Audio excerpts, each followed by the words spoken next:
তুমি জানো না মেয়ে মানুষ কি জিনিস? তোমার মোবাইলে তার নাম্বার থাকে কেন? এই ছেলে, আজকের পরে যেন তোমার মোবাইলে আর কোনোদিন কোনো মেয়ের নাম্বার না থাকে।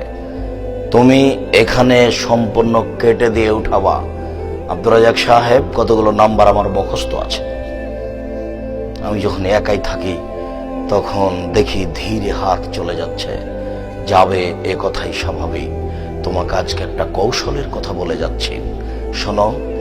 আজকে যখন তুমি রাত্রে ঘুমাবা, তুমি মোবাইলটা লক করে শুয়ে গেছো, কিন্তু কিছুক্ষণ পরে দেখছো তোমার হাতটা ঠিকই মোবাইলে চলে গেল, লকটা খুলেও দিয়েছো, তুমি এখন নাম্বার টিপছো।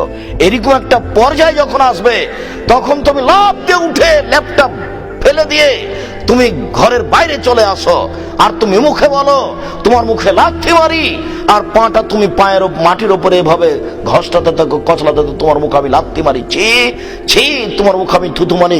নাউজুবিল্লাহ মিন জালিক। আমি ওয়াদা করেছি আমি তার সাথে আর কথা বলবো না। শয়তান, তুই চলে এসেছিস।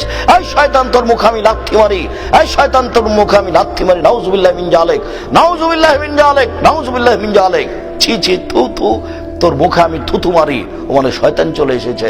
তুমি 2-1 মিনিট পরে দেখবা ঠান্ডা হয়ে গেছো। এখন রাত্রে শুয়ে যাও, আর হাত যাবে না মোবাইলে। তোমার ঘর ভর্তি শয়তানে।